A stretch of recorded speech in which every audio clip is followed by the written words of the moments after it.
আসসালামু আলাইকুম বন্ধুরা, কেমন আছো সবাই? আশা করি ভালো আছো। তো বন্ধুরা, দেখতে পাচ্ছ এখন ফটোগুলো কত সুন্দর এবং প্রিমিয়াম লেভেলের। এই ধরনের ফটোগুলো কিন্তু বর্তমানে সোশ্যাল মিডিয়াতে অনেক ট্রেন্ডিং এবং ভাইরাল চলতেছে।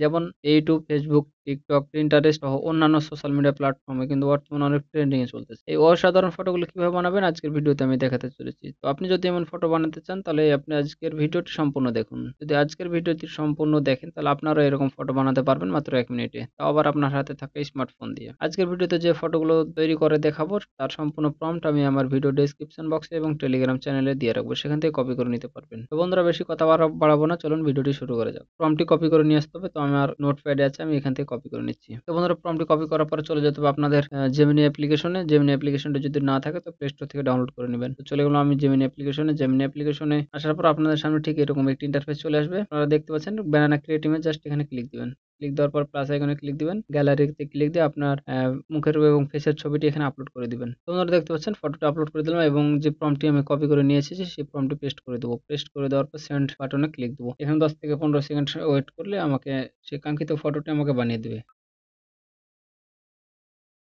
তো আপনারা দেখতে পাচ্ছেন ফটোটি কত সুন্দর এবং রিয়েলিস্টিক ভাবে বানিয়ে দিয়েছে। এই ফটোটি অনেকটাই দেখতে আকর্ষণীয় ও সুন্দর লাগতেছে। তো বন্ধুরা, এই ছিল আজকের ভিডিও। ভিডিওটি যদি ভালো লেগে থাকে তো অবশ্যই লাইক, কমেন্ট এবং সাবস্ক্রাইব করতে ভুলবেন না পরবর্তী ভিডিও পাওয়ার জন্য, এবং বন্ধুদের সাথে শেয়ার করে রাখবেন এমন ভিডিও যেন তারাও ভিডিওটি দেখে এমন ফটো বানাতে পারে।